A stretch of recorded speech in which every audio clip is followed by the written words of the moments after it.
فرمایا وَإِذَا سَأَلَكَ عِبَادِي أَنِّي فَإِنِّي قَرِيب، محبوب جب میرے بندے آپ کی بارگاہ میں آ کے میرے بارے میں پوچھیں نا تو ان سے کہہ دینا میں ان کے قریب ہی ہوں، قریب ہی ہوں۔ دلیل کیا ہے؟ یہ جب بھی مجھ سے دعا مانگیں گے میں ان کی دعاؤں کو قبول فرماؤں گا، میں ان کے قریب ہوں، میں ان کے قریب ہوں۔ یہ جب بھی دعا مانگیں گے نا میں قبول کروں گا، میں ان کے قریب ہوں۔ اللہ تبارک و تعالیٰ کے بندے اللہ سے محبت کرتے، رب کی بارگاہ میں جھکتے، اس کو اپنے دکھ سناتے، اس کے پیارے محبوب صلی اللہ تعالیٰ علیہ وسلم کا وسیلہ لے کے اس کے حضور حاضر ہو جاتے، پیشانیاں سجدوں سے روشن ہوتی۔ ہم نا ہر چیز کے لیے وقت نکالتے ہیں، ہر چیز کے لیے، لیکن عبادت کے لیے وقت نہیں نکالتے۔ ہر شے آباد ہے، ہر شے، ہماری فیس بک بھی آباد ہے، واٹس ایپ بھی آباد ہے، ہمارے ٹویٹر بھی آباد ہیں، ہماری ہر چیز آباد ہے۔ سب سے کم آباد ہمارا مصلی رہ گیا ہے، سب سے کم۔ وہ لوگ اب ڈھونڈنے سے ملتے ہیں جن کی بغل میں مصلی ہوتا تھا۔ میرے بھائی، آپ کتنا کو دنیا کے پیچھے بھاگو گے تھکا دے گی، کتنا دولت کے پیچھے بھاگو گے تھکا دے گی۔ آپ جب اپنی زندگی میں جمع تفریق کرو گے نا تو مرتے وقت احساس ہوگا کہ سارا کچھ تو لوگوں کے لیے کیا، اپنے لیے تو کر ہی کچھ نہیں سکے۔ اور ہم عبادت کے معاملے میں بہانے بازی بھی کرتے ہیں۔ ہم کہتے ہیں اوہو رزق کمانا بھی تو عبادت ہی ہے نا، تو میں حلال روزی کے لیے جا رہا ہوں، یہ بھی تو عبادت ہے نا۔ میری طرح کے لوگ کہہ دیتے ہیں کہ میں سویرے اٹھ کے مدرسے میں کچھ اسباق دیکھتا ہوں تو یہ بھی تو عبادت ہے، میں بیان کرنے کے لیے مطالعہ کرتا ہوں تو یہ بھی تو عبادت ہے نا، اتنے لمبے سفر کر کے ملک میں دنیا میں گھومتا ہوں تو یہ بھی تو میں عبادت ہی کر رہا ہوں۔ اب اسپیشل نفلوں کے لیے وقت کس طرح نکلے، اسپیشل کر کے تسبیح میں کیسے چلاؤں، میں سارا کچھ ہم بہانے بنا لیتے ہیں نا۔ میرا سوال یہ ہے کہ یہ ساری باتیں صحابہ کو، نبی کریم کو، دیگر لوگوں کو بھی تو پتہ تھی نا، لیکن آپ غور تو کریں، 23 سال حضور کو وقت ملا، مختصر وقت ظاہراً تبلیغ کرنے کے لیے، پوری دنیا میں دین بھی پھیلانا ہے۔ گھر میں 11 ازواج ہیں، 4 بیٹیاں ہیں، ان کی اولادیں، سارے کام کاج بھی دیکھنے، لیکن سیدہ طیبہ طاہرہ حضرت عائشہ صدیقہ رضی اللہ تعالیٰ عنہ فرماتی ہیں سارا دن تبلیغ کرتے، ہر غلام کے دکھ سنتے، گھر میں آتے تو اپنے گھر والوں کا خیال کرتے، کام میں ہمارا ہاتھ بٹاتے۔ قربان جاؤں، کہتی ہیں زمانہ سارا سو جاتا لیکن آمنہ کے لال مصلی بچھا لیتے۔ دنیا سو گئی، ساری سب سو گئے، جو خدام تھے، وہ جو غلام تھے وہ سو گئے۔ صحیح مسلم میں لفظ ملیں گے، سیدہ پاک فرماتی ہیں او میرے نبی کے غلاموں، میں نے یہ رنگ بھی دیکھا ہے کہ حضور نے اتنا کھڑے رہے، اتنا قیام کیا، اتنا قیام کیا کہ مقدس پیروں میں ورم آ گئے، سوج گئے پیر، اتنے بڑے۔ دل پہ ہاتھ رکھ کے نہیں بتا سکتا کہ میرے کبھی نماز میں پیر سوج گئے، کوئی نہیں بتا سکتا۔ بچوں کی روٹی کماتے تھک گئے بات الگ ہے، ہم سیر کرنے گئے تو تھک گئے بات الگ ہے، لیکن عبادت میں یہ بھی تو مسلم شریف ہے نا، یہ بھی تو دین ہے نا، یہ بھی تو حضور کی سنت ہے، یہ بھی تو وہ چیز ہے جو کریم کی آنکھوں کی ٹھنڈک ہے۔ سیدہ فرماتی ہیں پیروں میں ورم آ گئے، اور ساری رات ہی حضور نے نماز پڑھی اور ایک ہی آیت بار بار دہرائی۔ مسجد نبوی میں بلال حبشی نے فجر کی اذان دے دی اور حضور ابھی مصلی پہ تھے، کریم فارغ ہوئے، میں نے عرض کی یا رسول اللہ صلی اللہ علیہ وسلم، آپ کے تو صدقے اللہ اگلے پچھلوں کے گناہ معاف کرے گا، تو آپ اتنی آہوزاری کیوں فرماتے ہیں؟ آپ تو شفیع ہیں، آپ تو انبیاء کے امام ہیں۔ تو حضور نے فرمایا عائشہ تم نے گنوایا ہے نا میرے اللہ کی مجھ پر کتنی رحمت ہے، افلا اکونا عبدا شکورا، فرمایا اگر اس نے اتنی نعمتیں دی ہیں تو کیا میں اس کا شکر گزار بندہ نہ بنوں، میں شکر گزار بندہ نہ بنوں اس کا؟ پھر اگر اتنی نعمتیں اس نے دی ہیں، مجھے اتنا نوازا ہے، تو پھر میں اس کے سامنے سجدے نہ کروں؟ او میرے بھائی، بڑے قابل فخر لوگ ہیں ہم کہ ہم نبی پاک کے غلام ہیں، ہم قابل فخر ہیں کہ نبی کریم کے غلام ہیں، کیا کبھی اس غلامی کے شکرانے میں بھی 2 نفل پڑھے کہ یا اللہ تیرا شکر ہے تو نے ہمیں حضور کا غلام بنایا ہے؟ یاد رکھیں کہ اپنی روحانی زندگی کو آباد کریں، استغفار پڑھیں، تسبیحات کریں۔ حضرت عبداللہ ابن عمر رضی اللہ تعالیٰ عنہ حضرت عمر کے صاحبزادے، مکہ مکرمہ میں ان کی قبر ہے۔ میں نے جب انہیں پڑھا تو مجھے ان سے بڑا پیار ہو گیا، لیکن آپ کو پتہ ہے وہاں جا کے کسی شخص کا مزار تلاش کرنا یا پوچھنا ایک مشکل کام ہوتا ہے۔ تو ایک دفعہ میں مکہ شریف میں حاضر تھا تو ایک گاڑی والا ڈرائیور مجھے کہنے لگا کہ مولانا میں آپ کو جانتا ہوں، مجھے آپ سے محبت ہے، ایک بات بتاؤں آپ کو؟ میں نے کہا بتاؤ۔ کہنے لگے حضرت عبداللہ ابن عمر کی قبر دیکھنی ہے۔ میں نے کہا یہ تو نہیں کہہ رہا، یہ کسی نے بندوبست کرایا ہے، یہ اللہ نے تیرے دل میں بات ڈالی ہے، یہ ہو گیا تو لے چل مجھے۔ حضرت عبداللہ ابن عمر کو نبی پاک نے فرمایا تھا راجل صالح، یہ نیک بندہ ہے، یہ متقی آدمی۔ حضرت عبداللہ ابن عمر رضی اللہ تعالیٰ عنہ سیدنا فاروق اعظم رضی اللہ تعالیٰ عنہ کے صاحبزادے ہیں، اور ان کی ہمشیرہ سیدہ حفصہ رضی اللہ تعالیٰ عنہ حضور کی زوجہ محترمہ ہے۔ ایک دن اپنی ہمشیرہ سے کہنے لگے کہ نبی کریم صلی اللہ تعالیٰ علیہ وسلم گھر میں آئے نا، اور اگر حضور غم امت میں پریشان نہ ہوں، طبیعت کو حشاش بشاش دیکھو تو ذرا پوچھنا تو صحیح حضور کا میرے بارے میں کیا خیال ہے، پوچھنا تو صحیح کہ کریم کی بارگاہ میں میرا کیا مقام ہے، میرے بارے میں حضور کیا فرماتے ہیں۔ اب بہن کو کام بتائے اور بتائے بھی بھائی، اور پھر بہن وہ کام نہ کرے، یہ تاریخ میں ہوتا نہیں۔ حضرت عمر فاروق رضی اللہ تعالیٰ عنہ کی صاحبزادی ام المومنین رضی اللہ تعالیٰ عنہ فرماتی ہیں کہ میں تو بس منتظر تھی، انہوں نے تو کہا تھا نا کہ اگر تم حشاش بشاش دیکھو تو بات کرنا، لیکن حضور تشریف لائے، میری باری تھی، میرے گھر تشریف لائے، کھانا پیش کیا تو فوراً میں نے عرض کی حضور ایک بات پوچھنی تھی۔ تو حضور نے فرمایا پوچھئے۔ میں نے عرض کی حضور میرے بھائی عبداللہ ابن عمر کے بارے میں آپ کا کیا خیال ہے؟ نوجوانوں میری بات پہ غور کرنا، میرے بھائی کے بارے میں آپ کا کیا خیال ہے؟ تو نبی کریم صلی اللہ تعالیٰ علیہ وآلہ وسلم نے میری طرف دیکھا اور پھر حضور زیر لب تھوڑا مسکرائے، اور بریلی کے امام کہتے ہیں کہ حضور مسکرا دیتے تھے نا تو جو بڑا دکھی ہوتا تھا وہ بھی ہنس پڑتا تھا۔ اب سوال پیدا ہوتا تھا کہ پھر تو اس مسکراہٹ کے لیے انتظار کرنا پڑتا ہوگا کئی مہینے کہ حضور مسکرائیں تو رونے والے ہنسیں، تو اعلیٰ حضرت فرماتے نہیں، انتظار نہیں کرنا پڑتا، یہ مسکراتے رہنا تو حضور کی عادت ہے۔ جس کی تسکین سے روتے ہوئے ہنس پڑے اس تبسم کی عادت پہ لاکھوں سلام۔ یعنی یہ تو عادت ہے حضور کی مسکراتے رہنا، اس کے لیے انتظار نہیں کرنا پڑتا۔ بھائیو آپ خیال رکھیں گے، غور کریں گے، حضرت عبداللہ ابن عمر رضی اللہ تعالیٰ عنہ کے بارے میں پوچھا تو سیدہ فرماتی ہیں کہ نبی کریم صلی اللہ تعالیٰ علیہ وسلم نے زیر لب مسکرائے اور فرمایا حفصہ تیرا بھائی ہے تو اچھا، لیکن میں نے سنا ہے کہ عشاء کی نماز پڑھتا ہے تو فجر تک سویا ہی رہتا ہے۔ او نوجوانوں، 10 بجے تک سونے کی بات نہیں ہوئی، 9 بجے تک سونے کی بات نہیں ہوئی، 11 بجے اٹھنے کی بات نہیں۔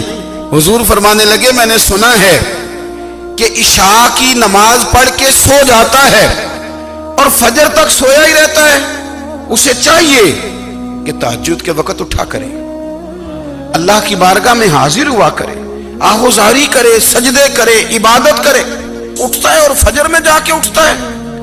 حضرت جناب حفصہ رضی اللہ تعالیٰ عنہ کہتی ہے میں نے جناب عبداللہ ابن عمر کو پیغام دیا اور میں نے کہا میرے جوان بھائی سن، نبی پاک نے فرمایا ہے تو اچھا پر تہجد میں نہیں اٹھتا، نفل نہیں پڑھتا۔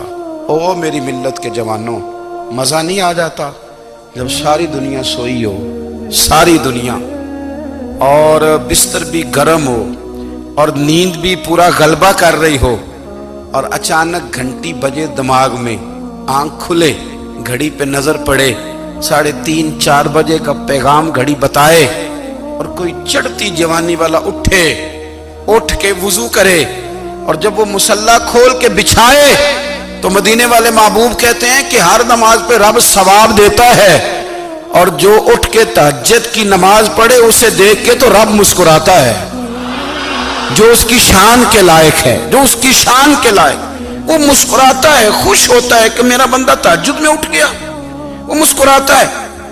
کاش ہماری صبحیں کبھی اپنے مالک کے نام ہو جائیں، کاش کے صبح۔ حضرت ابو الحسن رحمۃ اللہ تعالیٰ علیہ حضرت معاذ ابن جبل رضی اللہ تعالیٰ عنہ کے پاس بیٹھا کرتے تھے، فرماتے ہیں ان سے جو پیار بڑھا تو پھر میرا مصلی سے بھی بڑھ گیا۔ تابعی ہیں، فرماتے ہیں صحابی رسول سے محبت ہوئی تو ذکر سے بھی ہو گئی، پھر درود شریف سے بھی ہو گئی، محبت ان سے بڑھی تو پھر اللہ نے مسجد کا پیار بھی بڑھا دیا۔ آپ فرماتے ہیں کہ میری ہر وقت بھی یہ چاہتی تھی کہ بس اللہ اللہ کروں، بس اللہ اللہ کروں، بس نہ میں ذرا تھوڑی جان چھڑاؤں لوگوں سے، کوئی 10 منٹ ملے تو میں کچھ 4 نفل پڑھ لوں، میں تھوڑا سا نہ بچوں لوگوں سے، اور مجھے تسبیح ملے تو میں نہ کچھ 400-500 دفعہ استغفار پڑھوں، سبحان اللہ، الحمدللہ، اللہ اکبر، لا حول ولا قوت الا باللہ، میں نہ تسبیحات پڑھوں۔ فرماتے ہیں کہ بچے تھے گھر میں 6-7، غربت تھی، کام ملتا کوئی نہیں تھا، اور میں کام چور نہیں تھا، کام ڈھونڈتا تھا، پر اللہ کی قدرت کے کام نہیں ملتا تھا۔ فرماتے ہیں کہ میں نے ایک دن اپنی اہلیہ سے کہا کہ آج میں پھر جاتا ہوں کام ڈھونڈنے، تو میری بیوی بڑی فرما بردار تھی، پر اس دن نہ غربت کے ہاتھوں تنگ آ کے کہنے لگی آج نانا کوئی تو چیز لے کے آیا، تو مجھ سے بچوں کی بھوک نہیں دیکھی جاتی، یہ سب روگاں دا روگ محمد جس دا نام غریبی، کنڈ بلا کے لنگ جاندے نہیں دوست یار قریبی، آج نہ کچھ لے کے آیا تو میں بچے لے کے چلی جاؤں گی۔ شیخ فرماتے ہیں کہ میں بڑا پریشان گھر سے نکلا، پر میں نے صبح سے لے کے زور تک کام ڈھونڈا، کام ملا کوئی نہیں، تو میرے دل میں خیال آیا چلو کام نہیں ملتا تو اللہ اللہ تو کرے نا، چلو بندوں کی مزدوری نہیں ملتی تو رب کریم کی عبادت ہی کرتے ہیں۔ فرماتے ہیں کہ میں نے نا فرات کے پانی سے وضو کیا، نہر کے، شدید دھوپ تھی، ساتھ ریت تھی اور ریت تپ رہی تھی، میں نے اپنا رومال وہیں مصلی کے طور پر بچھا لیا، اور فرماتے ہیں کہ زور سے لے کر عصر تک نماز پڑھی، دھوپ بھی پورے زور پہ، پر میرے سجدے کا ذوق بھی پورے زور پہ۔ فرماتے ہیں سورج بھی چمک رہا ہے اور رب کی عبادت کا ذوق بھی پورے زور پہ، میں سجدہ کروں تو پھر میرا اٹھانے کو جی نہ چاہے۔ میرے استاد لکھا کرتے تھے، یہ ان کا شعر ہے، وہ کہا کرتے تھے مجھے سوز دے، مجھے ساز دے، اور مجھے نیم شب کا نیاز دے، دم سجدہ خود کو میں توڑ دوں، مجھے ایسا ذوق نماز دے، اور میں تیری بہار کا پھول ہوں، میں کھلا بھی ہوں تو تیرے لیے، مجھے میری شاخ سے توڑ لے، مجھے اپنی زلف کا ناز دے۔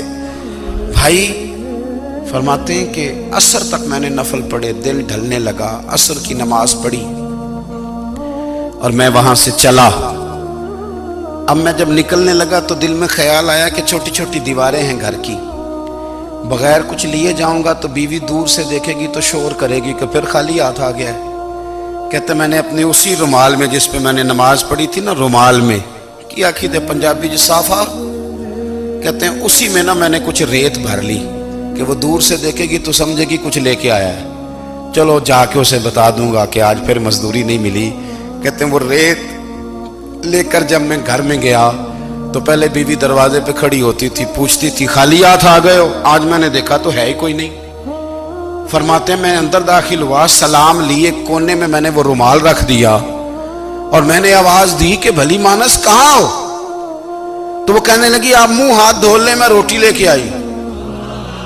میں نے کہا روٹی کہاں سے آ گئی؟ یہاں تو کئی دنوں کے فاقے، تو کئی دنوں کی غربت ہے، یہاں تو اس گھر میں تو فقیری ہے۔ فرماتے ہیں کہ وہ روٹی لے کے آئی اور اس وقت کی جو موجودہ نعمتیں تھیں، سمجھ لیں سلاد، اچار، ہر چیز ساتھ لائی۔ میں نے کہا کہ بچے کہاں گئے؟ کہنے لگی وہ کھانا کھا کے کھیلنے گئے، آپ کھانا کھا لیں آ جاتے۔ کھانا اس نے چن دیا۔ میں نے حیرت انگیز لہجے میں ساری نعمتیں اپنے دسترخوان پہ دیکھ کر کے بیوی سے پوچھا یہ کہاں سے آیا کھانا؟ بچوں کو تو نے کہاں سے کھانا کھلایا؟ یہ سارا کچھ کیسا ہے؟ کہنے لگی پتہ نہیں آج آپ کس کریم کی مزدوری کرنے چلے گئے تھے۔ پتہ نہیں کس کریم کی میرے گھر میں تو اتنی نعمتیں آئی ہیں کہ مجھ سے سنبھالی نہیں جا رہی، اتنا اناج ہے، اتنا گندم ہے، کس کریم کے دروازے آج چلے گئے تھے؟ یہ کہتے کہتے وہ اٹھی اور اٹھ کر کے کہنے لگی پہلے ہی بڑا کچھ آیا تھا، اب کیا لے آئے ہو؟ اور جا کر کے نا اس نے وہ ریت والا رومال کھولا، کہنے لگے میں تو لے کے آیا تھا ریت، تو میرے رب نے اسے بھی سونے اور ہیرے بنا دیا تھا۔ جب آپ کی توجہ اللہ کی جانب، میرے نبی پاک صلی اللہ تعالی علیہ وسلم نے فرمایا ہر چیز اپنے رب سے مانگ، ہر چیز مانگ، ہر چیز مانگ۔ یا رسول اللہ کیا کچھ؟ میرے محبوب نے فرمایا تیرے گھر میں نمک بھی ختم ہو جائے تو وہ بھی اپنے رب سے مانگا کر، تو مانگنا وہ تجھے دے گا، تو اس کی بارگاہ میں کشکول طلب دراز تو کرنا۔ اور ترمذی شریف میں عجیب لفظ ہے، رسول کائنات نے فرمایا، رب کریم فرماتا ہے جب میرا بندہ ہاتھ اٹھاتا ہے نا تو مجھے حیا آتی ہے کہ میں خالی کیسے لوٹا دوں اس کے۔ اتنے بڑے بادشاہ کی بارگاہ میں دعا کی بڑی طاقت ہے۔ میرے نبی پاک نے فرمایا دعا مومن کا ہتھیار ہے، دعا مومن کا، دعا مومن کا۔ حضور نے فرمایا تقدیر کو سوائے دعا کے کوئی چیز نہیں بدل سکتی۔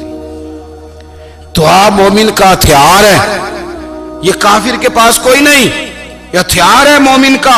اللہ کرے آپ کو سمجھ آئے، پھر سنیں، کئی بار کہہ چکا ہوں یہ ہتھیار ہے۔ کافر کے مقابلے میں جو تیرے پاس سب سے بڑا ہتھیار ہے وہ دعا ہے۔ دعائیں کرانی چھوڑ دی، کرنی چھوڑ دی، لینی چھوڑ دی۔ حضرت سیدنا انس بن مالک رضی اللہ تعالیٰ عنہ فرمایا کرتے تھے میں نے وہ رنگ دیکھا ہے جب حضور دعا مانگتے تھے اور حضور کی مقدس آنکھوں میں آنسو بھی ساتھ ہی بہا کرتے تھے، میں نے وہ انداز دیکھا ہے۔ بھائی اپنا مصلی کا، عبادت کا، وظائف کا، اللہ اللہ کا سلسلہ اس کو مضبوط کریں، اپنی دعاؤں کے تعلق کو مضبوط کریں۔ دعائیں بڑے انقلاب برپا کر دیتی ہیں۔ ہم تھوڑے تھوڑے نا جب سے خشک ہوئے ہیں نا، خشک، اور میری تو جماعت ہی صوفیاء کی جماعت تھی، ہم تو داتا علی اجمیری کی جماعت سے، ہم تو خواجہ اجمیری کی جماعت سے، ہم تو شیخ احمد فاروق سرہندی کی جماعت سے، ہم تو صوفیاء کی جماعت۔ ہماری جماعت نے بھی وہ تعلق جو ہمارے بزرگوں نے بنایا تھا۔ بزرگ اللہ کے قریب کیسے جاتا ہے؟ تو ہمارے یہاں نا بہت سارے لوگ کہتے ہیں جی نظر ہو گئی تو کام ہو گیا۔ بھائی جو بخاری مسلم میں طریقہ ہے نا اللہ کا قرب پانے کا وہ تو نفل ہے۔ نبی کریم علیہ السلام نے فرمایا بندہ نفلوں کے ذریعے رب کے قریب جاتا ہے، اور اتنا قریب جاتا ہے کہ پھر اللہ اس کی زبان بن جاتا ہے، اللہ اس کی آنکھیں بن جاتا ہے، کان بن جاتا ہے، ہاتھ اور پیر بن جاتا ہے۔ تو یہ تو عبادت ہے، یہ تو اللہ کی بارگاہ کی حاضری ہے جو آپ کو اللہ کے قریب کرے گی۔